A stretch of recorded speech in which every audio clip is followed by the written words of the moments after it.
From Sunset Beach, Hawaii, weighing 267 pounds, the magnificent Muraco. Why is it they call him magnificent? The man who lifts condominiums off his chest.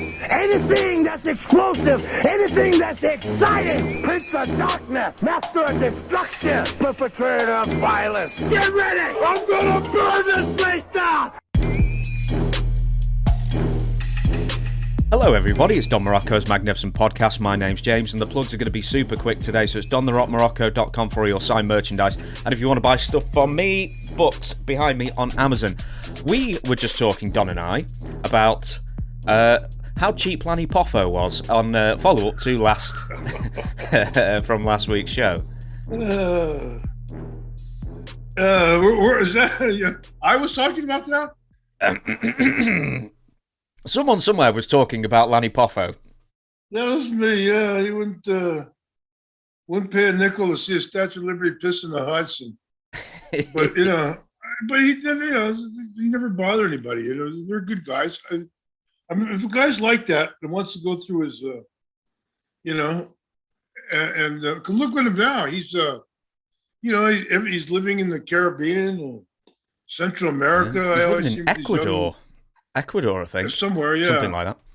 Lands, it's money's the American dollars, the American dollar saves, and he made a great living. I watch on, I look on the Facebook and stuff. He basically started these podcasts, originally, but as far as the podcast interviews and the stretching yourself thin and the greetings and the meetings and greetings and the personalized statements and stuff to people over he got his handle on the internet, and I think he's probably made more money since he got out of the business with wrestling than he made while he was in the business, maybe with the exception of certain times around the WWE. But the rest of his time, I'm sure and he's an intelligent guy. He's always, he hustles and to make the time, and to not spend the time. Because I know if he got booked something, if he's going to St. Louis or Kansas City or something, he got all his money up front, and he got his money up front, his hotel up front, his transportation up front. He wasn't going to go anything. He wasn't going any, taking a dime out of his pocket. So he's a very smart man. You fault guys for that. You can, but they're intelligent guys. Who is the cheapest man in wrestling? Who's the cheapest man you ever met? Or the best saver, if we're going to do it the right way? Billy Red Cloud. Billy Red Cloud from, is a honest to goodness Indian from Minneapolis, Minnesota. Those upper tribes up there, up in northern United States and North America. He told me he was in Hawaii. I met him in Hawaii.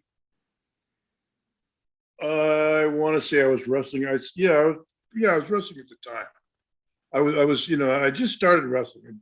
Spent about 6-7 months in Vancouver, 2 or 3 months in LA, and then I was back in Honolulu, and I stayed 6-8 months there until I went to Ghana.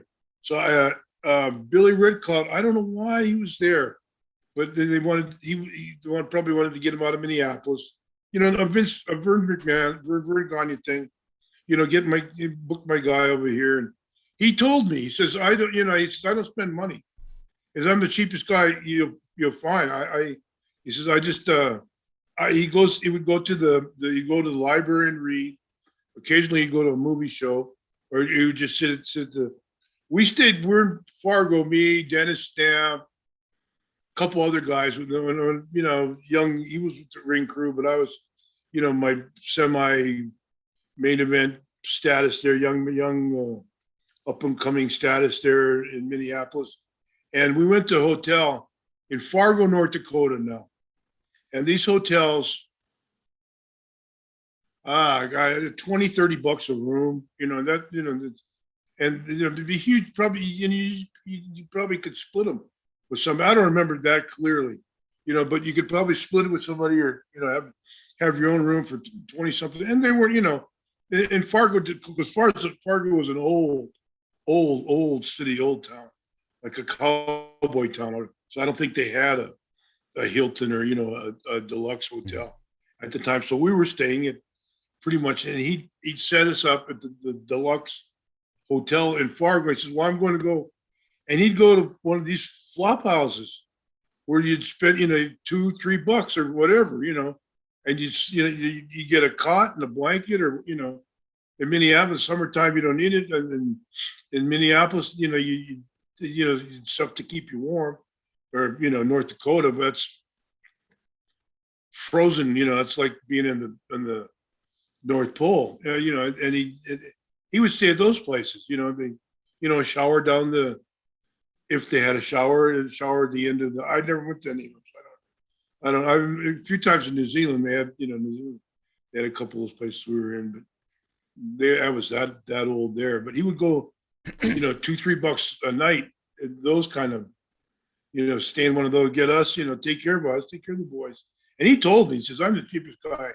So I don't spend, I don't, so other guys I know were, were real tight on the buck, but he, Billy Redcott, yes, who to come up with a name, who was the, other guys were frugal, or, thought about it, or didn't go here, didn't do that, or, didn't like to go out, or they like to go out.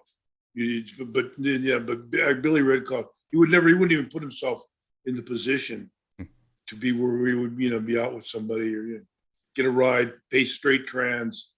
That would be. He never drove. I don't think he had a car, but he would just, he had a car. I think he was a wife. I don't know if he had any children or anything, but he just had a wife and the car, and they just, then that wasn't for going on the road.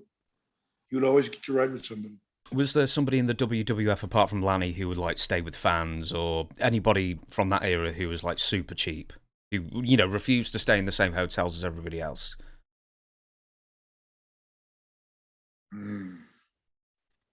Not that I can think of offhand. That not really. Everybody was pretty much on a roll. You were moving so fast at the time. That you weren't able to seek out places to stay. Dig out places, economical places to stay and stuff. Like we spoke before about Dynamite's expenses on the road.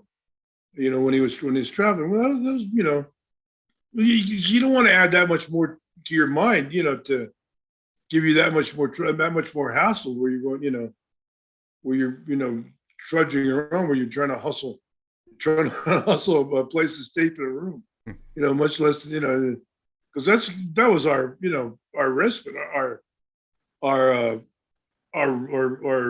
home away from home.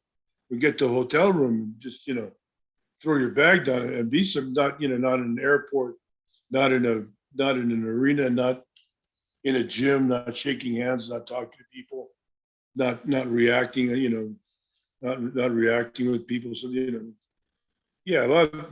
most of the guys, they couldn't put that face on for 24 hours a day. I will. I'm actually going to skip the first question I've written, and we're going to go straight into more fan questions now. And first one is going to go to El Gringo Mandingo. Did you ever witness Andre the Giant beating up Jake the Snake, and why didn't Andre like him? I don't know. Oh,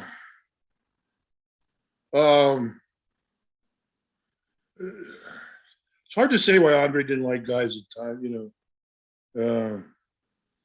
Well, it could go way back to Louisiana with Grizzly or something like that. Something. Andre was, and that was because when I was there, he wasn't. Jake wasn't. He wasn't involved in any programs with Andre that much, and Andre kind of declined as he aged, and the more pain and more uncomfortable he became. His legs and, his body just didn't work. And he was on the road and he was a giant. I remember one time we were getting with the old US Air. US Air they used to have a front seat and everybody got on the plane. There's Andre in the first seat, and he had the first, aisle in the middle, and sitting inside of it was a nun. And it just, it was just one of those pictures for Saturday Night Live or Mad Magazine, the giant, and the hair out to here, and this woman in the habit. And it was just, it was striking. A lot of things Andre did was striking. Did I know there was the Iron Sheik as well that he didn't get on with, but was there anybody in the WWF apart from those two guys who he'd either request to wrestle or request to very much not be around at all? Bam Bam, I tell you about Bam Bam. Mm-hmm. And then I heard he didn't like Macho Man. I've read stories where he, or Hulk, different interviews by Hulk and stuff that he made life hell on Mach. Why, I have no idea. It could be, that promotion. Macho never really bothered anybody, unless his lifestyle irritated you or whatever. Macho never. It could have been from the promotion that they were doing in Tennessee against the Fullers and stuff when Andre was repping the big time promoters and stuff. That he had a thing for Randy there, and Randy was when Angelo Poffo, and they had that territory there. Macho Man was the star there. Maybe they screwed Andre out of it. And Andre was just, it was a matter of just having, you owe me my money. I don't need the money, but I got the I'm the giant. I go, I come and I do your card. I draw you this house. You can at least come. So it could have been something like that. You don't know. You do. Some people do, but I don't have the inside skinny on all that. No. Okay, then. Next question. Gregory Krug. Have you experienced any advantages or disadvantages outside of wrestling because of using your real name as your ring name? That's like what was the other question? Have I made any wrong decisions in my life? Have I ever made a wrong decision? Of course you do. Yeah, you work hard. First of all, I bust my ass to be, to get where I was, to wrestle the people I did and have the matches I did. So, and then, I was amateur athlete and stuff, surfer around here in Hawaii, and the different places I go in the world, they used to, recognize me. Now I'm old and feeble, but even now, but yeah, of course you do. I think everybody does. Even guys that, not really over the top, have been really. I tell you, me and George Steele used to stop in bars and stuff and pick up stuff on the way back from coming back to New Haven or towns where George was riding with me. And people walk in, and I was, I was over on TV, fairly well known on TV, but in a darkly lit bar and stuff, I didn't make that much of an impression. I was a big guy, but so what? The big guys are a dime a dozen. But George Steele, whoa, that's there's no doubt about it. That's George Steele. I buy you guys a drink. You guys, you need serve. What do you step up here? Let me take care of you. Of course, yeah. You think George Steele never got, the animal never got. They used him on Seinfeld as a reference. So you think George never got any comps for all his years and his time in the business? Yeah, of course.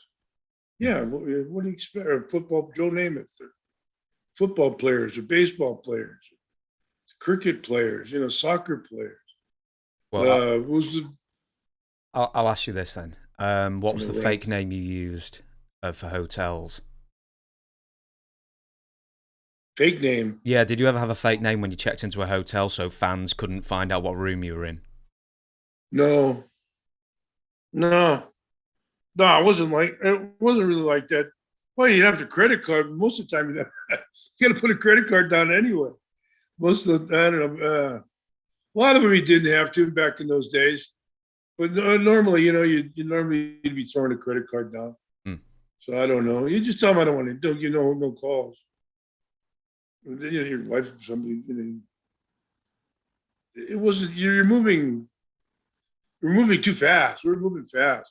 Unless you wanted to somebody to get a hold of you, it was a hard time. They were going to catch up with you as quick as you're moving, Okay, I'll move on to the next one then. David Rish asked, "Hey James, I was wondering if Don wrestled Outback Jack and why he didn't last long in WWE, and also thoughts on Billy Jack Haynes, but we'll stick with Outback Jack for now."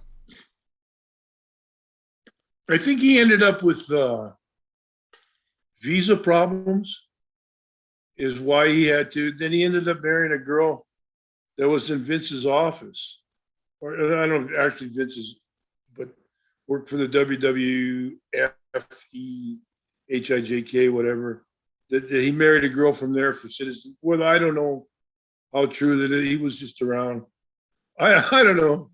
He was a simple guy, and the Bulldogs just drove him insane, and Fuji too, with the oh, you blokes can't drink. Look, I guess I'll give Aussie blokes. Oh boy, we'll see you later. You come back, there he is, cruising the hotel, new as Jaybird. What was was it Halcyon that was the common thing to slip people at the time, or was it something else? Yeah, Halcyon. He didn't slip him. He just took here. Oh, I've been, come here, Fuji. Brother, you having a hard time.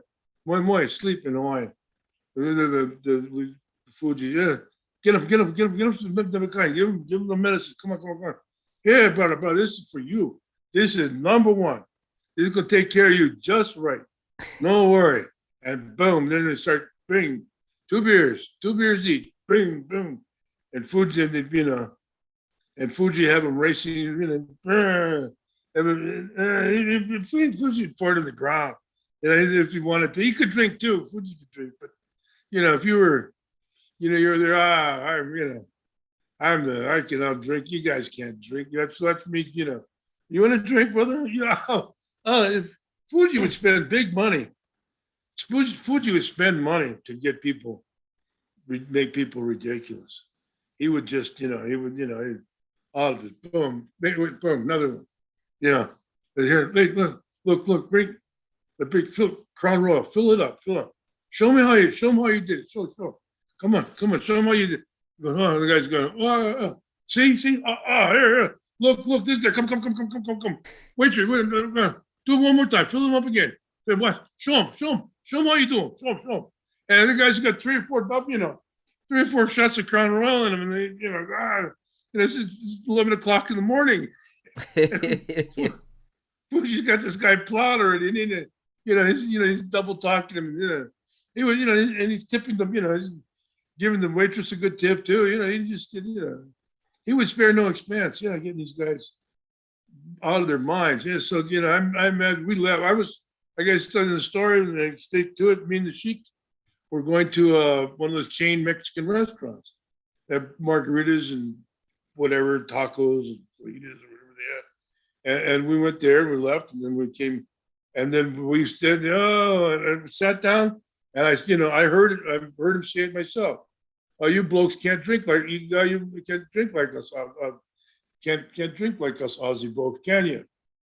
I said, whoa, that was let's go. Let's go. The Sheik's always, he's got 2-3 beers in his bag. All he's got brother, what this was it? Jabroni say what? And then sure enough, here we come, the blue lights all over the hotel. Yeah, that's but I think by and large his problem was visa. He had visa problems from Australia. I don't know if he had a history of but then I heard that he married a girl that worked in the office there somewhere and got his papers, and then ended up working in the even maybe to today or for quite a while worked in the warehouse for the WWE warehouse. Did he really? Sure, I don't know. I've heard stories of that nature. that he found, So obviously, he wasn't the greatest wrestler in the world. He was pretty basic, let's say. And he had his run, then he left and everything. But I've got to ask, with the Bulldogs and Fuji, did they just gravitate towards Outback Jack, or did Outback Jack have the misfortune of gravitating towards the Bulldogs and Fuji? It's like metal, it's like a magnetism. Those guys, they just seem to find one another. It's just a work of nature. How they manage to you manage to be walking through the lobby, through the lobby of the San Francisco Airport Holiday Inn, and there's Mr. Fuji and Outback Jack sitting together, having a few beers. There's people just graduate. That's just a work of just cosmos. Did you hear the one where somebody glued his hat to his head?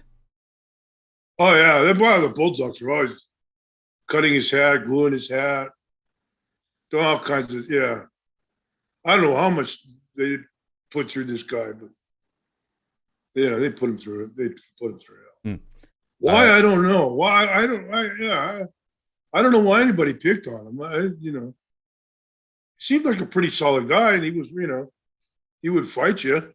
Or at least he made like he would. He was a decent guy. Sometimes his mouth, wasn't his best friend. I'll ask you this next one then. Ibzan Arroyo, he wrote like 50,000 questions, but I'm asking two of his. How was Vince like at TV? Was his door always open, and did he eat lunch with the boys? Well, nobody ate lunch at TV. Everybody was on the run. Bring the stand or running back, you had your thing. So Vince was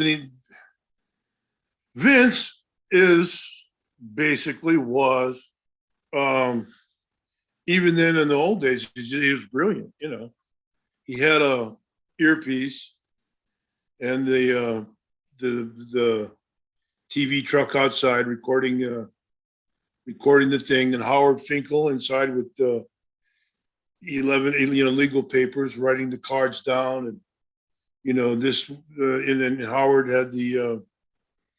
had connections with both with the truck and with the boy. It wasn't that type of operation. We had 3 towns at the time. There were, but it was not as such. And so Vince was running all the shows, all the promos, all the angles, all the returns, all the championship matches out of the earplug, simply out of the earplug, out of that. What's coming up here? This is what we have here. This is the line up there. And Howard would have the card and the particulars, Muraco and Snuka in a cage match, or Muraco and Steamboat in a judo jacket match, or Pedro in a lumberjack match, or your favorite, the Lights Out special. Out match. I've still never figured out what it is. They turn the lights off, they flicker the lights off. Not sanctioned by NWA standards. With Vince McMahon, it's always said that he, or at least in more modern times, he's got an open door policy. And actually, even in the 80s, if you wanted to see Vince McMahon about grievance or anything, there would be a line outside his office door. Was that anything that you saw while you were there, or was that later? Later. People would have, you'd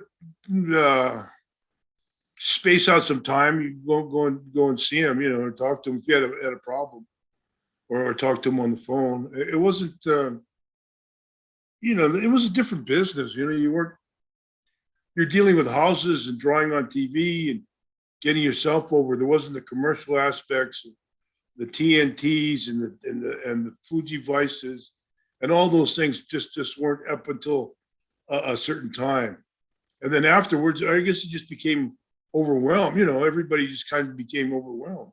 Like I said earlier in the last hour, they blame him for killing all of wrestling. I said, but look at how many wrestling schools are open now, and every wrestling school's got their own wrestling federation. The WWXWXXW or whatever, all these, all these secret WXW things, and all these secret promotions, and all these, and there's a million champions, all over the country, from Europe as well, I suppose.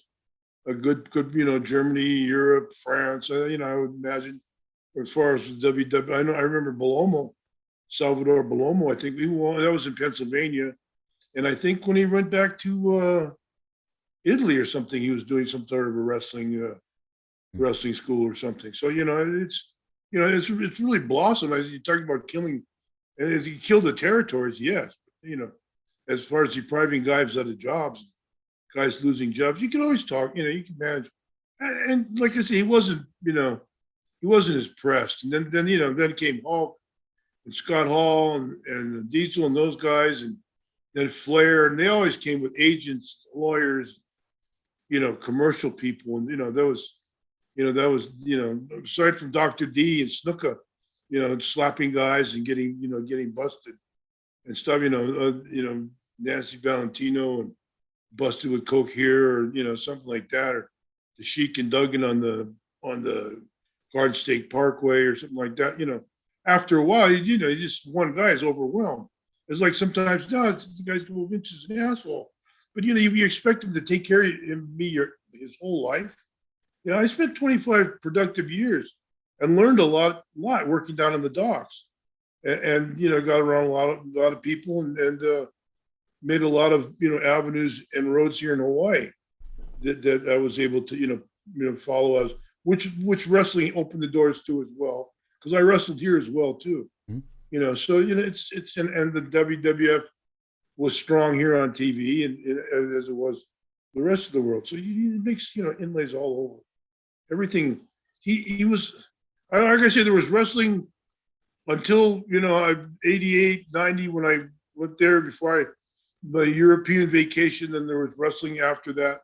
Then I know where George Steele became an asshole. And these guys that were good friends of mine, that became agents, that were became unreasonable and weren't able to deal with younger guys and stuff like that. So it's like there's a segment that I was privy to. I have a knowledge to it, and then that other from 1990 on that I don't. I know have rumors and discussed and sat by honky tonk in locker rooms and found out the scoops of what's going on around the country, but that I don't really know what happened, and other people told me things that goes on, they're usually pretty reliable. Yeah. The sources that I have. Next question, Jim Delancey. How was wrestling with Special Delivery Jones in the WWF? I saw you at a match in Wildwood, New Jersey. It's the old convention center. He was a jobber, but he showed such class outside the ring. Those guys are good workers. I mean, I've said it once. I said it a million times. They were hometown boys, so they weren't getting unless something unusual would happen, like Bundy or got away, came back, or something like that. They weren't being used. They got pushes in Pittsburgh. I think Davey O'Hannon worked programs in Pittsburgh or programs up around Massachusetts with Kowalski and stuff. But Vince would never, Vince Senior, and then Vince Junior went to a whole other way, because these guys would come from wherever, to be part of, to be in wrestling. So that local stigma wasn't necessarily attached. SD Jones was, he had the size and everything. He was a big dude. And did he have like some early success in the early 80s with the WWF, and then he got pigeonholed into a? No, he probably did. I mean, I'm pretty, you get a couple pushes, maybe, and that I don't know. I met him first in L.A. He used to ride with me in my little Volkswagen Bug. He was one of those guys like Johnny Rods and stuff that was getting that the old man sent out to work with Mike LaBelle, and would supplement their pay and take care. They were getting the wage supplement from the New York office to get away and to come back and be able to use them for a while, and they bring back, be coming back to be like almost like a fresh face. They've been out of been off the TV for 4 to 6 months, and they come back and, oh, it's the return of the unpredictable Johnny Rodz, and when he'd been out in LA as Java Rook or something. Next question, Trevor Hamborough. I don't have a question so much as I just really enjoy hearing Don shit all over Ole Anderson. Keep up the good work. I said that personally to Ole. Oh, God. And I should be like, Jerry Briscoe told me he went and saw Ole one time, and all the things that he said about him and Jack. And he said, Jerry just told me, I just went to him, I said, Ole, it's just been a privilege working with you. You've been a great mind. You've been a great, that made a lot of people a lot of money. And it's just been, our personal differences aside, it's been in that, and then he walked away. Didn't stay, to get, feedback or get into any type of, deep discussion about it. It's not going to go anywhere, What happened with Black Saturday and Jerry Briscoe selling his shares to Vince McMahon? Do you remember that happening at the time? Because the Briscoes did go to the WWF at a short point, or was this a point where you weren't with the WWF? It was that transitional period with they had from Atlanta. I don't know if many people know the real scoop about this, but they had Jack was world champion and a real sharp guy and a good draw all over. He had the NWA champion with Mystique. He had like Dora Jr. created, so the world champion went around Kaniski and Jr. and Jack. They all had that where they could go into a territory and draw as a world champion. So Jack made the money, and Jerry took care of the books. And together and then they got into Florida. And they got out of Oklahoma, which was probably rough living growing up and stuff. And then they started buying properties and investing and stuff. So as a champion, you're all they're going to offer you portions of the territory. So they offered him, parts of Georgia and Florida, I assume. I don't know this, but I would assume that because they came in the same when they finally consolidated it, and when they paid, they put the money in and paid down for it. They're on paper for it, so they had as much say, however much it was that how the Atlanta the WTBS with Turner, the Atlanta TV and stuff was going to run. Because that was worldwide at the time as well. Not worldwide. I don't know about Europe, but it went to Asia, Philippines, Singapore, and all around. I don't know so much about Europe, but I know. I don't think it was here. No. Yeah. Okay. Well, it went to wherever TBS, Atlanta Braves, the Atlanta Braves, and Championship Wrestling, Georgia Championship Wrestling was everybody, Ric Flair, Tommy Wildfire Rich, and Ric Flair. That's why Flair would kill himself to get that Atlanta TV every Saturday morning or any time, anytime possible. He would be on that Atlanta TV because he knew that would cover a lot of the area, and they would bicycle promos if he needed something for Dallas or needed something for Charlotte, if he needed something for Central United States, wherever. He would cut promos and they would bicycle them out to other places for him. So he would he always made sure he was smart. Still smart, still on. He kept his face current. He loved he always pushed himself on that. Yeah. Jerry told me that he bought the stock that Buddy Colt had in Georgia, and Buddy was selling up because of the plane crash. But he didn't really explain why he decided to sell in the first place. He said he was shopping around to sell his shares, or him and Jack were selling their shares, to other territories, and then Ole would also, try and call them up and dissuade them and say that, they're overpricing these shares. I wouldn't buy them if I were you. But why was he looking to sell in the first place? I would guess to shave all that story down. I would guess that they could see the forest, between the trees. That they could see that Vince and the TV was being centralized, and the marketing. And see, Barnett had gone. Barnett had been in Atlanta and Tampa as well, and how much connection, how close he was with the Briscoes and stuff. But he was a brilliant manipulator back behind the scenes. So Barnett had gone there. I don't know how many shares he had, but Barnett had gone up there as a consultant to Vince up at the original Stanford office in Connecticut. And Barnett was up there. Nobody knew what Barnett was doing, but he was always, he'd be around, and but he was always talking to senators. He was talking to, he was talking,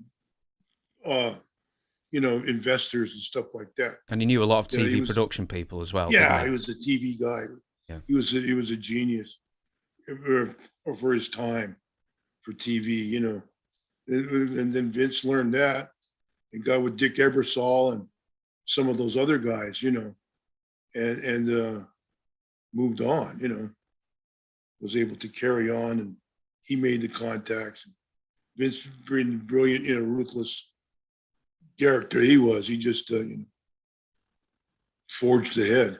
Yeah, I know for maybe the first few weeks they were actually doing studio wrestling. This is after Vince McMahon bought it, that they were doing in-studio wrestling in Georgia, and then they pretty much gave up on it and only exclusively had arena clips that WWF had, filmed weeks beforehand, and then that would become Georgia Championship Wrestling, Georgia's output. I don't suppose, this is probably at the time you weren't there, you were never asked to go down to Georgia to do these TV tapings, were you?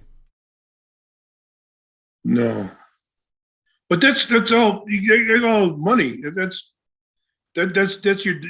all dollar signs in there. Because to run those trucks and to run all those producers and cameramen and everything else, they're all union people, and they work on scales, and they work, and that TV work is expensive as hell. So I'm sure they had to cut that down and cut everything down, and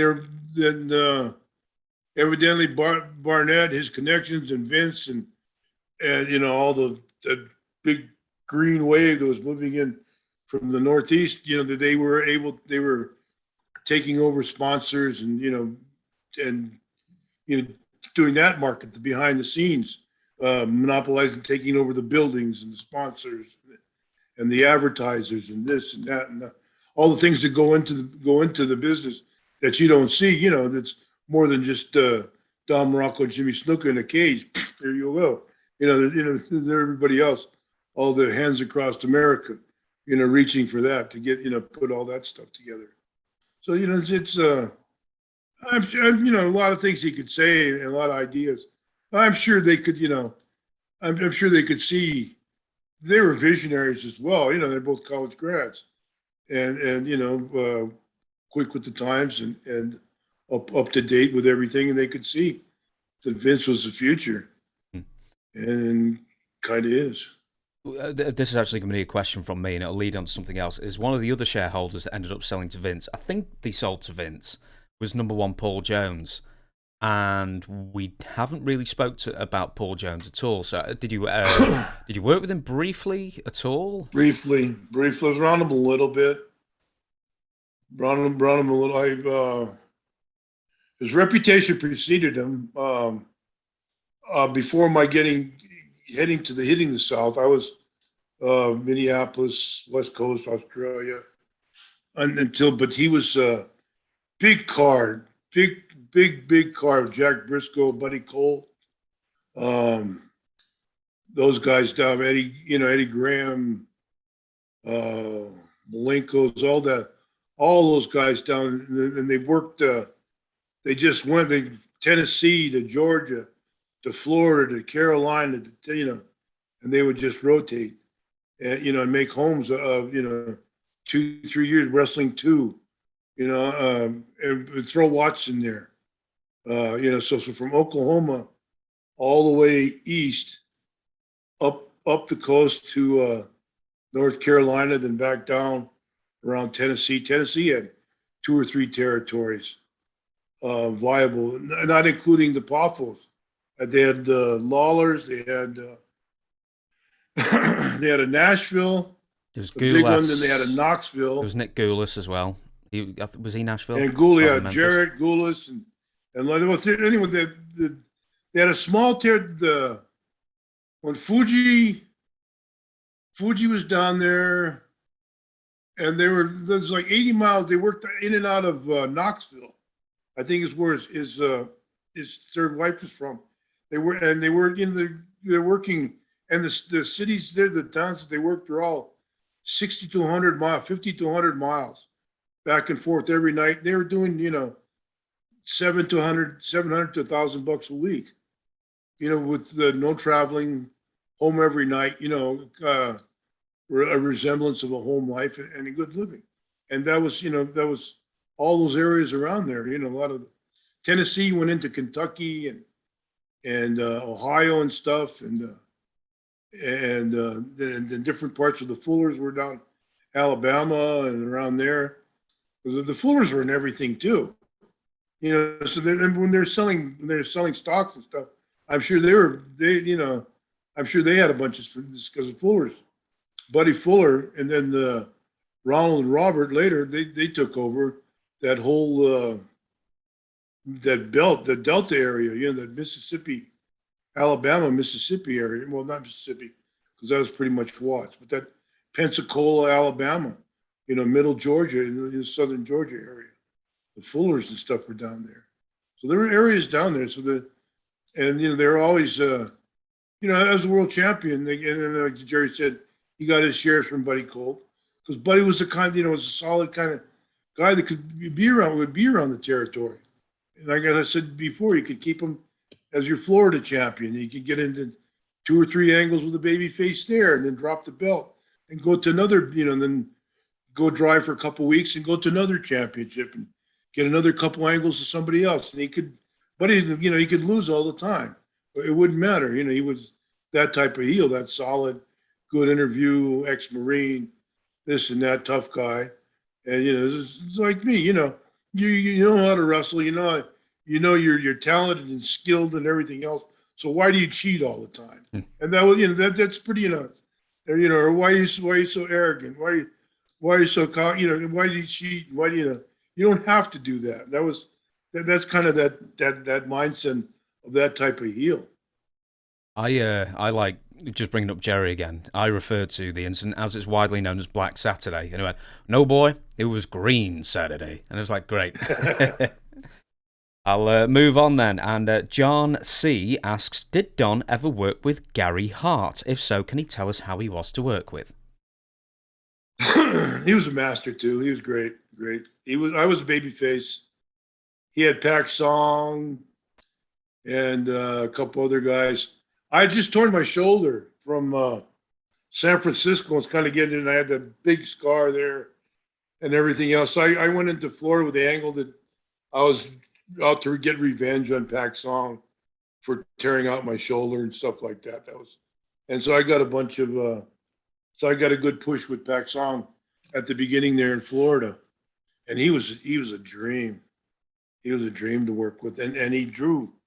He was a odd looking fellow, skinny but big head, huge jaw, long arms, great movement, and he really scared the shit out of people.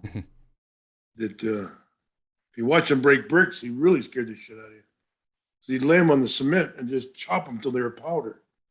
It just, wasn't spacing and everything else. It just crushed them. What was Gary like as a manager specifically then? Because, I've seen some interviews with him and he's very good, but he wasn't part of any real major national company. He was with WCW briefly in, the late 80s, very early 90s for a short period, but he was mostly territory-based. around Watts. He was big for Watts, and I didn't see him. And he was from Dallas, from Texas, and he spent a great deal of time foiling Fritz and taking heels after Fritz and stuff. And then Fritz's kids grew up, and they kind of eased him out because there wasn't enough, too many mouths to feed. And but he was a brilliant manager, good angle man, good finish man, good promos. From what I saw, he stuck with his heels. When there were riots and fights, he wouldn't run. He wouldn't run. He would be right there. He looked scarier than half the wrestlers he managed. He was a bit, yeah. Well, he was good 6'3", 6'2", 6'3". He wasn't 6'2". Maybe not quite 6'3". He was a good sized guy. Obviously not in shape, wrestler shape, but you couldn't tell because he was always in a suit or always represented himself as a businessman or a manager, something like that. Did you have any dealings with him as a booker? Because I think he was booking for Houston at some point. He was in Dallas booking at some points. Yeah, Dallas he was, yeah. But no, I never did, no. No. He was a manager. He was manager when I got there in Florida in 74. And then he left afterwards in different parts of Booker and this and Watts and different territories. I think he went with the Fullers quite a bit. But after 74, 75, I would just run into him at time to time. But I didn't spend a lot of time with him. No. Okay, then we'll move on. And it's Paul Berry. I'll do my best Anchorman impression. Harley race stories? That's the entire question. I went through a bunch of them, I guess. Well, as everybody heard what kind of driver he was. I thought he was the same guy. He was only about 5 or 6 years older than I was. I was early when he. I can find passed. out. I can find out while you're speaking. But he had that. He was born in 1943. Okay, 6 years older than I am. But he always had a reputation for. He was there with Larry Henning before I got to EWA, and he had evidently they had a Harley race in Henning. They had a hell of a tag team, and with Crusher and Bruiser and Gagne and whoever else. And he was always notorious for driving 100 miles an hour, rain, snow, sleet, ice, sun, whatever. He was a good driver. Got in a hell of an accident, I guess. I got that bar. Oh, I don't know that. So what happened with the arm? First wife. And just got a horrific accident. I don't know if the wife died in that accident or not. His first wife, and that's where he broke his arm. And they put that bar. They put a big steel bar in his in that what is it, ulna or radius or something like that. One of the bones. My biology's off. One of the bones in your forearm. Where he threw that left hand, that left punch. He threw straight from his ear like that. That guy, I told you that he knocked the guy in Columbus silly. They just kept calling him Ric Flair. You son of a Ric Flair guy. You're not this guy. Boom. He just dropped him like a bad habit. And, and then I heard a story. You were talking to somebody. I just happened to, when I was going over the thing, and you were talking to somebody about talking about Harley, Dynamite. Slapping Honky Tonk Man. Well, Harley was a man's man. He came to Florida when he had the belt. When he was around the belt, and he'd come and he'd save me a seat on your plane, because I was handling the charters for the heels in and out of Butler Aviation. And we'd have them, and sometimes we go to Miami or go someplace else, and we'd have a great house or something. He'd pick up the whole plane. I'd have the office. I got it. That's okay. I got it. That was only, $80-100, but it's still, it was just, it was cool. Was Harley Race the most competent drunk driver? Probably. I've had so many drunk drivers, I don't know. Because, I've heard stories of when he was in the early 90s when he used to drive Vader around, and Vader would have to have a fresh beer for him every 10 minutes while he was driving. And his hand would be out there, and if a beer wasn't... basically, if Vader didn't have a beer to give him when he put his hand out, he'd get a smack round the head. That's a legend. I think that's just a legend that grows. I don't know. Harley liked it. Yeah, Harley liked his beer. He drank Miller High Life, of all beers. It's like Texas Lone Star or something like that. It's a nasty old beer. It's old time like Schlitz or Pabst Blue Ribbon, in the United States. It's an old timer. I don't know where they brew that, but if they brew, I've had Pabst Blue Ribbon, and at least in this country, it's really nice. Really? Yeah, it's actually really. I've really had it. nice. It's not too. It got a bad rep. It was from the Midwest somewhere. I remember Iowa and those. They always had signs outside there. Going by all those cornfields and all those places, all kinds of Pabst Blue Ribbon. The old saying is Pabst Blue Ribbon is as rare as rocking horse shit round here. You can't find it anywhere. And but they probably got like a European brewery or whatever, but it tastes so nice over here. So I don't know why it's got such a bad reputation, but maybe it's a different brewing process in America. It made resurgence in the last 10, 15 years that I noticed.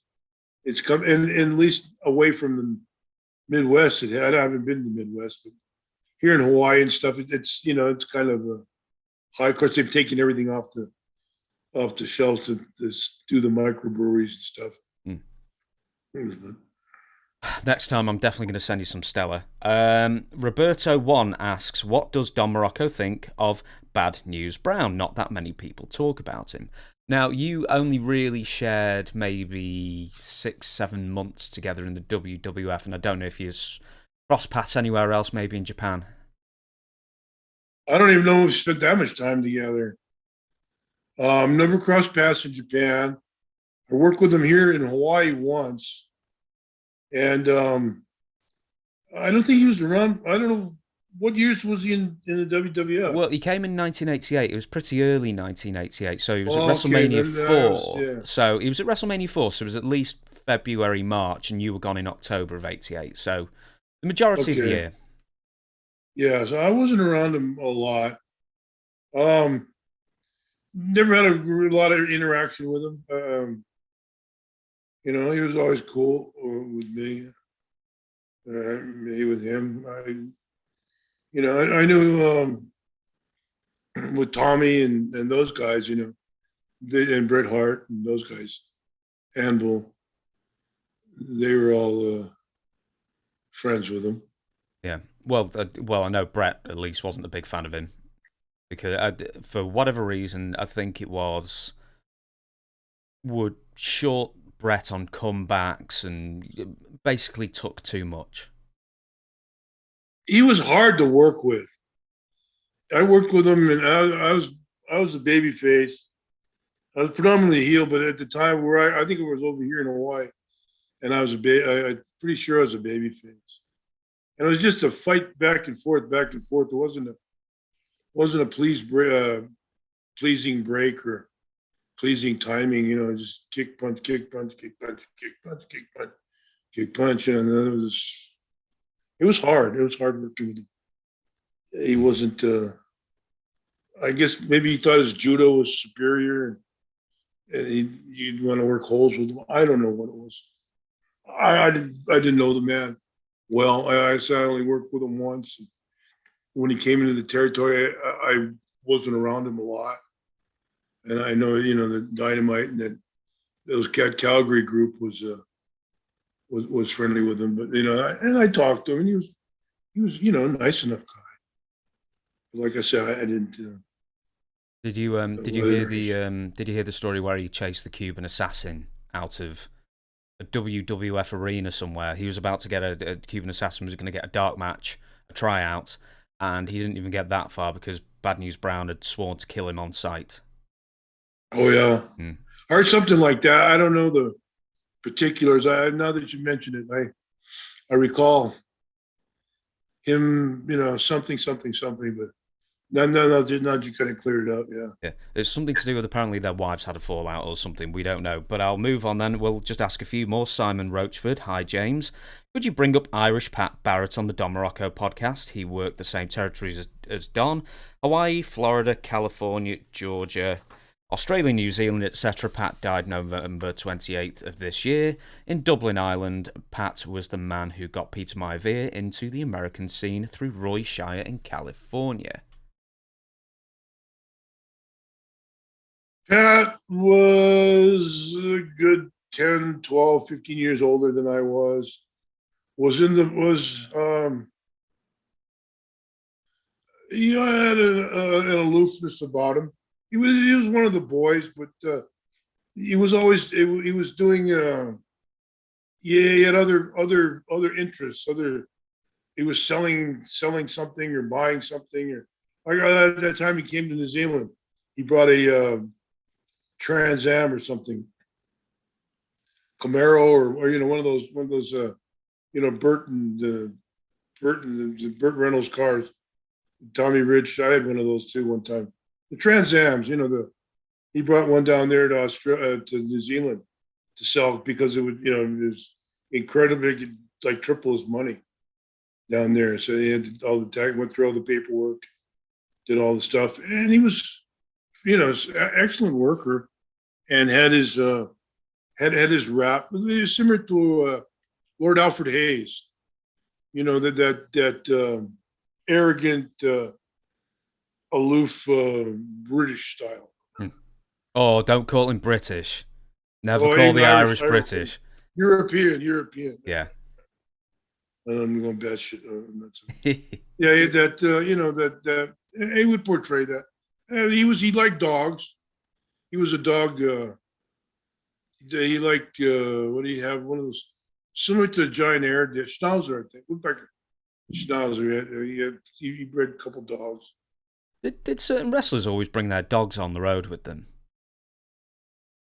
Yeah, not on the road, but he usually had a dog. I shall move on. Motorhead711 asks or says, Aloha, Don. When you beat Jack Briscoe in 1974 and reversed his figure four leg lock, did you feel at that moment your career began to really take off? Or did it take a few more years before you became a household name among the pro wrestling faithful? It's hard to, it was a fine period. I was hooked with Jack, and that was a fortunate it was a fortunate coincidence that resembled him, and the body type and the look and stuff, and it opened doors in a lot of places, I'm sure, and then I took off on my own as well, but yeah, it had to open a lot of doors in a lot of places. Did Jack was world champion, and all over going all over the world, Japan, Canada.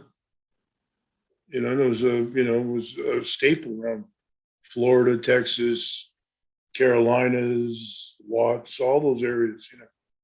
All those areas where they used the NWA world champion. He was like it was him, and then Terry, and then Flair. Was the end of the NWA. All those guys were, they're all influential, and all, getting rubbing off of them never hurt. Who made the call for you to reverse the figure four leg lock? Jack, I guess. Jack or Watts or Eddie Graham came from that mindset there. They had Watts, they had Jack. I guess Jack liked me and could see a future with that. And then later a future with me as a heel. So, and Jack, probably, I'm sure it was Jack's hold. So I'm sure that, probably had to be Jack's, a good deal of it had to be Jack's idea. Do you think he recommended or requested to work with you and saw something in you, or was that generally the office who would pair people up? I have no idea.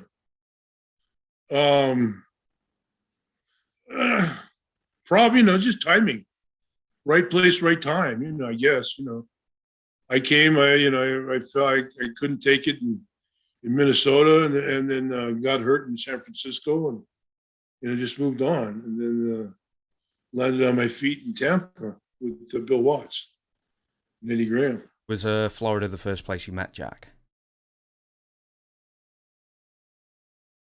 Yeah.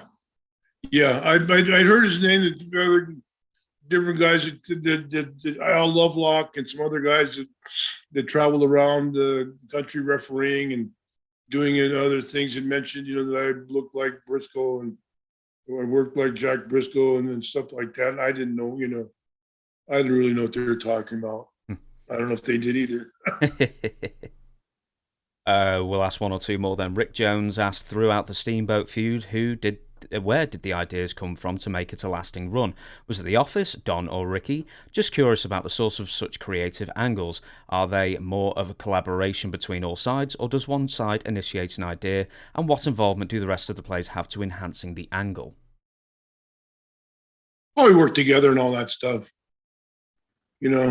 Steamboat was always contributing. Steamboat, he was always up for, improving or contributing.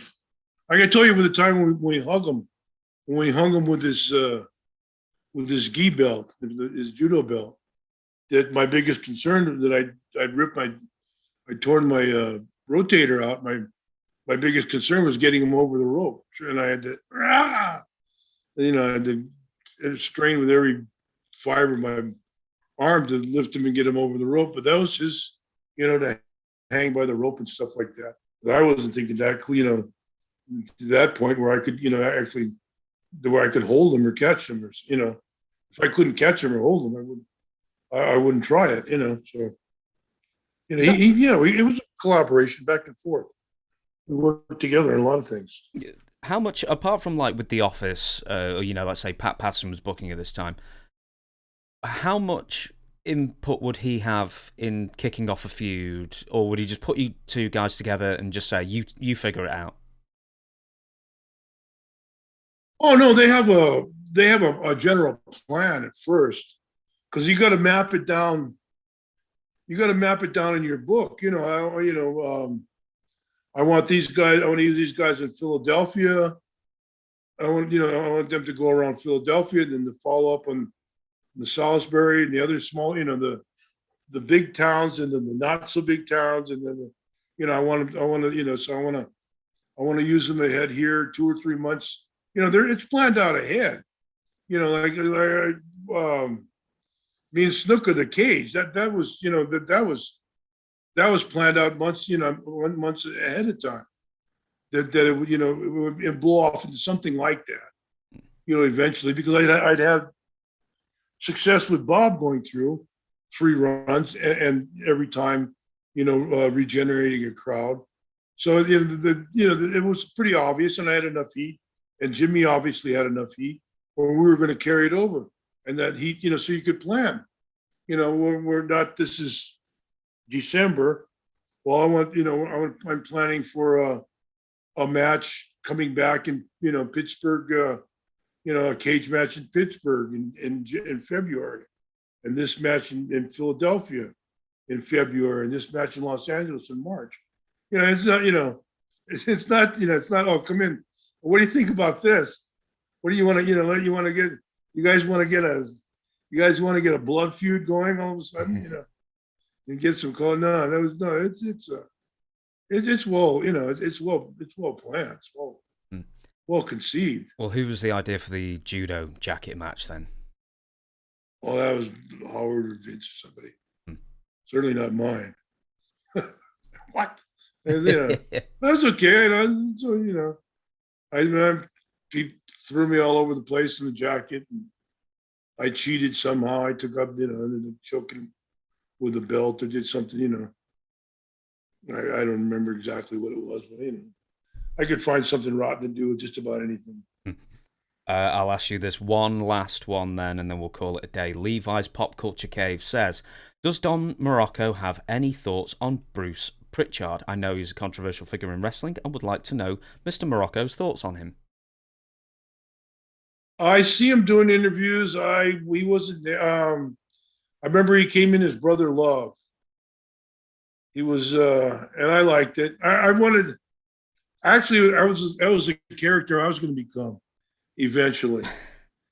Not exactly to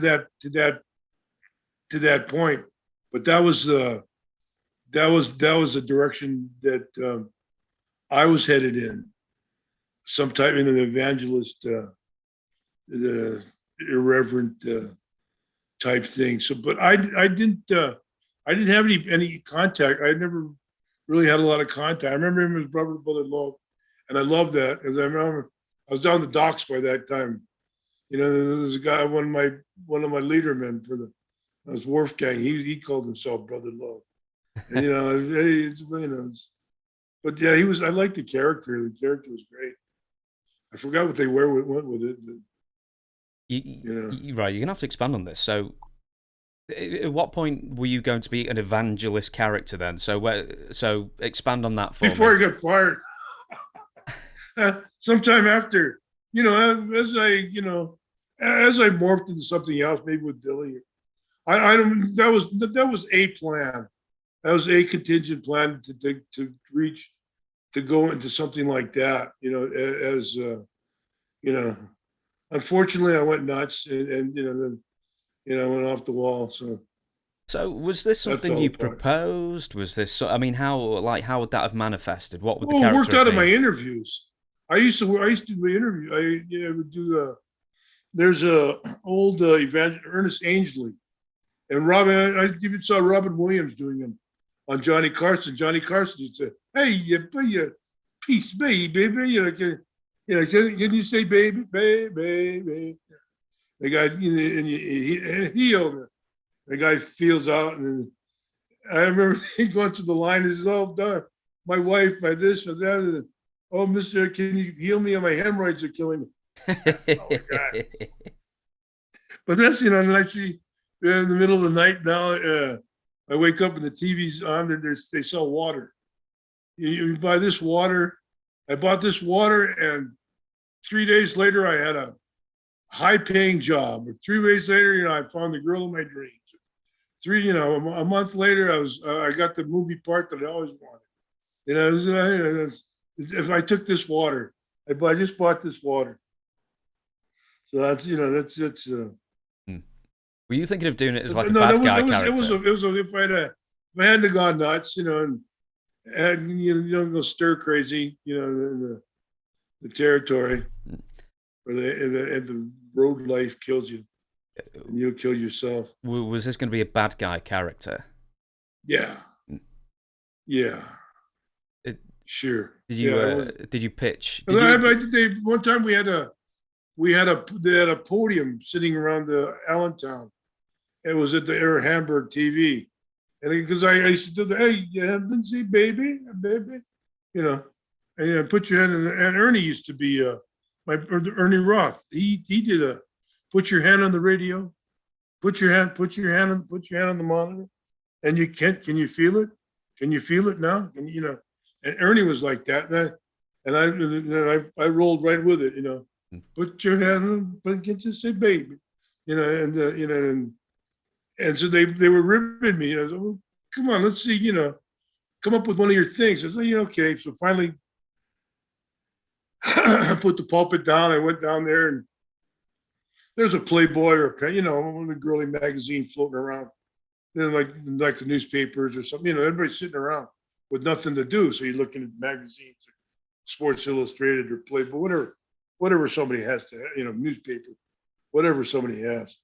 So I said, "Okay, we're going to take you baby, let me take you here to the Garden of Madison, Avenue 33, Street 8, this and that. No. I think it was Rocky Johnson, something, and it was easy to, it was Rocky Johnson. He said right here, yo, mammy, and this, not racist. Then they call me racist. There's a lot of this stuff I did, but it was the 80s, and you could get away with all that kind of stuff, and it wasn't really racist. It was, it's not looked as funny anymore, but and your mammy and you're this, and then and when he was a little boy and his mammy and this, and go on and just carry the rap on with the commercial and then go into all those those little morphing, those little characters. We used to have nothing to do. We stood around for hours doing interviews, 2-3 days in a row. I mean, so you dig up characters, you come up with people, you'd think you'd be reading you'd read an article in the paper that hit you funny, or an article in a magazine that could be current and that you would use, as because that's with promos and stuff. You need to be current. You need to be, to appeal to, to your general population. It's not everybody that I can, I'm the toughest son of a bitch in the whole wide world. I'm going to beat you. And that's tired after a while. Everybody, that gets old. I mean, you gotta stay current, especially when you're going after young crowds, college crowds, and stuff like that. You have to, football teams and this and Green Bay or University of Florida Gators, losers and stuff like that. And go after, be current with whatever in the different areas you're going into, and the different places and maybe the nationality, the ethnicity of the guy you're wrestling. At the time. Now you can't. Now you can't. Now you're cancelled. You're cancelled. Yeah. If you do Rachel, if you're not Richard Pryor, you call somebody a name, you lose, your career ends. But it was more flexible that those times. No, even Dave Chappelle is modern. Is more of a modern sort of like Richard Pryor type, and even he is getting cancel cultured for. Well, Chris Rock. I like Chris Rock, but he faded away for a while. And got into acting a lot. Yeah, his stuff in the 90s was great as well. Just before I let you go and just before we shut down the podcast, did you have a suit picked out? Actually, did you actually pitch this evangelical character to anybody in the office, or was this just an idea bubbling under? It was Vince's idea, and I had no suit yet. Oh, so Vince actually said something. So Vince actually said you could do this. Yeah. Well, he said, eventually we'd like to see you come back as this. Come back as, some type of, this type of character.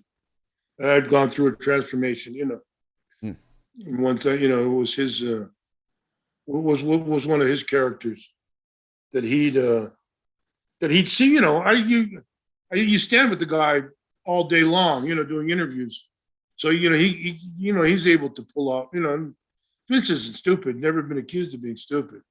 He could see stuff on people that they're talking and that spends that much time, and he knows that they're thinking and you're thinking, and you're not necessarily thinking together, but he can create ideas himself, of stuff that he obviously things like Ultimate Warrior, with the tie the bands around there. He couldn't think of a name, and this Dingo Warrior, he didn't like that. They went around.